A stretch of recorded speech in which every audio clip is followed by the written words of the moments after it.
buongiorno e buona domenica a tutti voi, ben trovati a questa edizione del nostro telegiornale che apriamo parlando dell'incendio che è divampato ieri a Duino, ennesimo incendio sul Carso. Dopo una notte di lavoro da parte dei Vigili del Fuoco è stato messo sotto controllo, riaperte autostrade e viabilità ordinaria. Sentiamo il punto con Hubert Londero.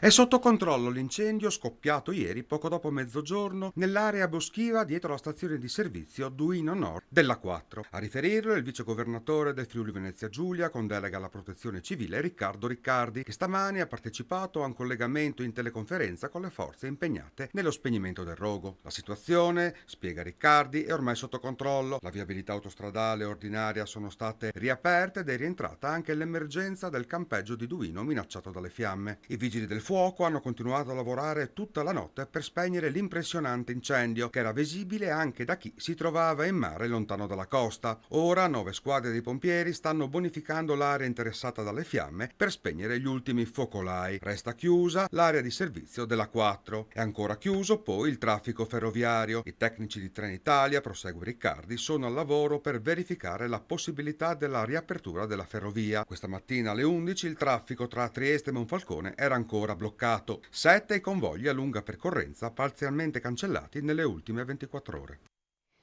E proprio relativamente ai collegamenti ferroviari c'è una nota appena arrivata relativamente alla rete ferroviaria, un traffico che non riprenderà nemmeno nel pomeriggio perché da una ricognizione effettuata dai tecnici di Rete Ferroviaria Italiana sono stati riscontrati i cavi in fibra ottica bruciati. Inizialmente si era pensato che la circolazione potesse riprendere attorno alle 12 oggi, ma poi la scoperta dei cavi bruciati porta alla necessità di ulteriori interventi con molte ore di lavoro e dunque la previsione è che il traffico ferroviario possa riprendere alle 22. È in corso la riprogrammazione dell'offerta di viaggio fino a quell'ora. Intanto è attivo un servizio sostitutivo con bus per la tratta che è sospesa e il nostro Alberto Commisso ha raccolto ieri la testimonianza di un imprenditore agricolo che ha visto le fiamme da molto vicino e che ha anche subito ingenti danni per i suoi ulivi secolari.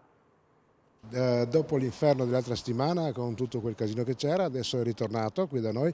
Meno male solo per oggi, speriamo, perché con la pioggia che ci ha aiutato, però è stata bruttissima perché questa volta, a parte trovarmi in mezzo all'inferno, ho avuto anche dei danni materiali sulle mie proprietà. Ecco. E mi sono bruciati, per adesso ho contato circa 40 ulivi secolari.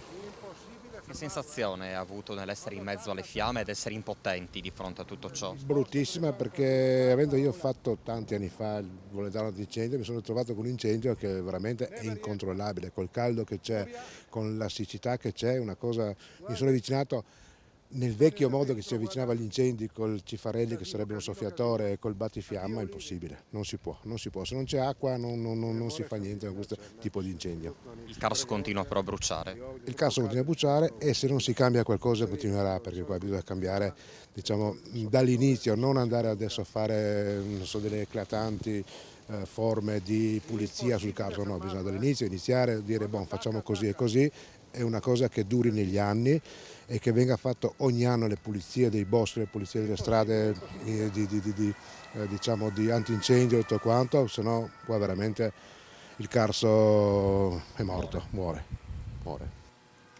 54 veicoli controllati, 65 persone sottoposte all'alcol test, 4 delle quali tutte patentate da lungo tempo sono risultate positive, dunque sanzionate per guida in stato di ebbrezza.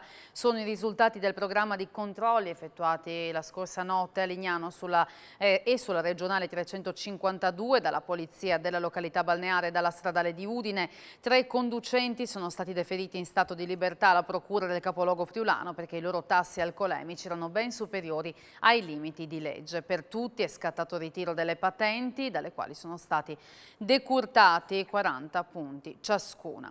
Scoprì e fermò un traffico illecito di rifiuti verso l'Africa. Per questo la Polizia Stradale di Udine è stata premiata da Legambiente.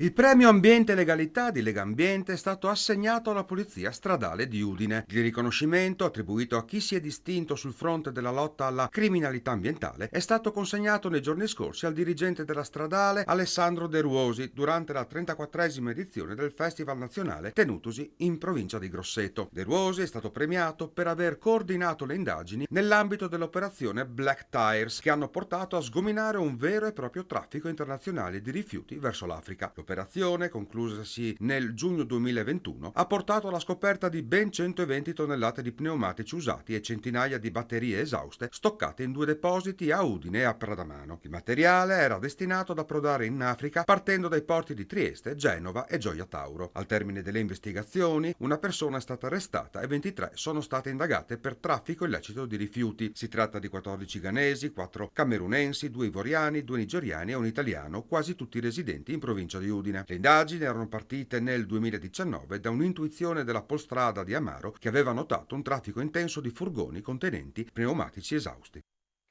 Il porto di San Giorgio di Nogaro è stato teatro di un'esercitazione multiforze con la simulazione di un incendio di un'imbarcazione e il ferimento di una persona. Il protocollo ha funzionato alla perfezione.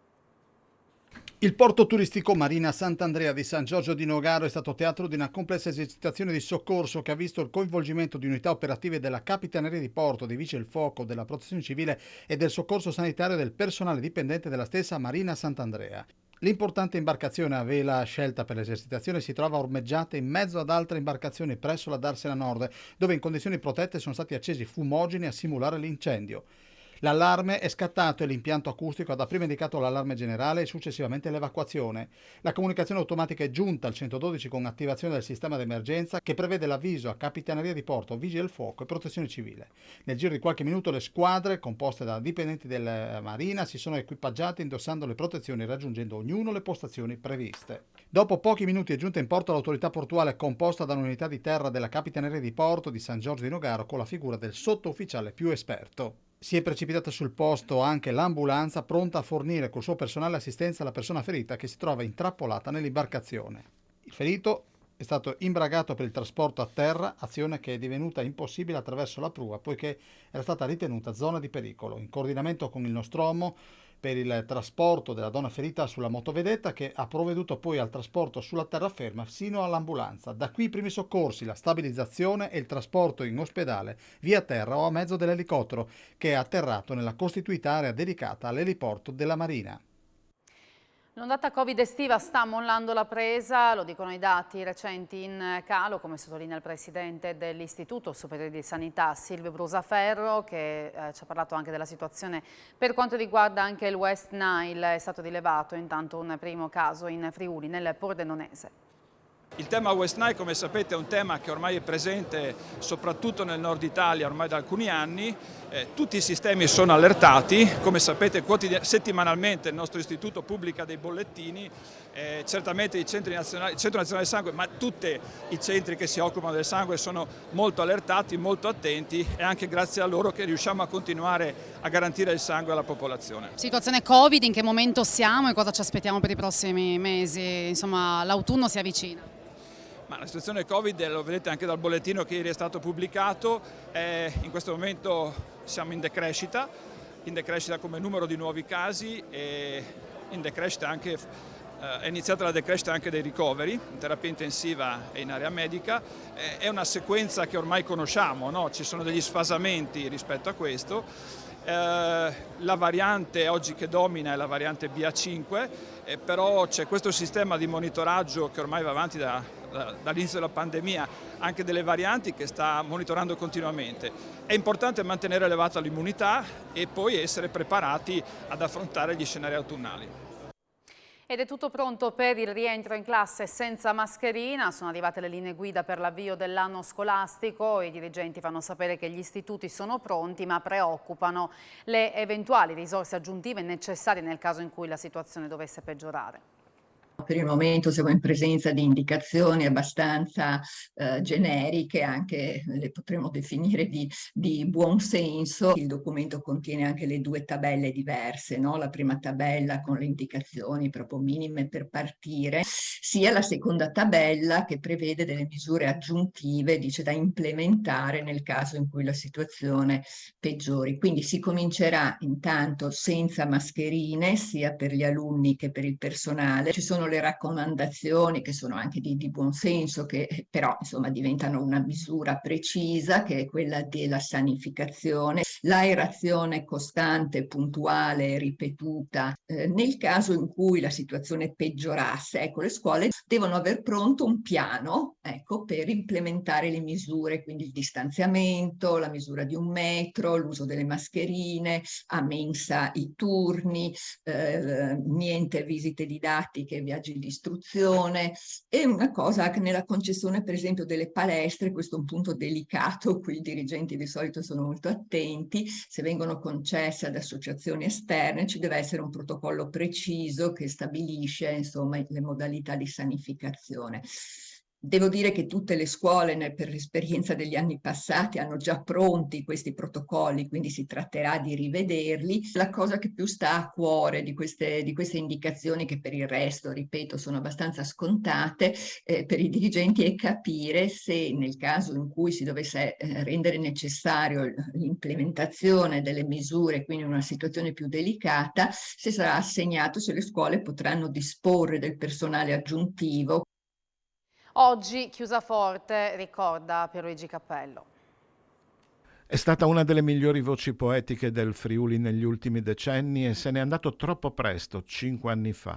Il giorno prima di quello che sarebbe stato il suo 55esimo compleanno, a Chiusaforte è prevista una giornata intera per ricordare il poeta, l'uomo, l'amico, il narratore, il sognatore prematuramente scomparso nella località dove scelse di tornare alla fine del suo passaggio terreno. La giornata, organizzata e curata da Giuseppe Tirelli, prevede una serie di appuntamenti sotto il titolo La parola limpida di Pierluigi Cappello, partendo da una solenne liturgia nella chiesa di San Paolo Apostolo a Raccolana, con la partecipazione del coro Le Colonne di Castions di Stra, e chiudendo con una processione laica dal teatro a lui intitolato alla vecchia stazione di Chiusaforte. Per tutta la giornata sono previsti concerti sul territorio, momenti di riflessione, lettura e arte, oltre alla mostra fotografica permanente di Luca D'Agostino ospitata nel teatro.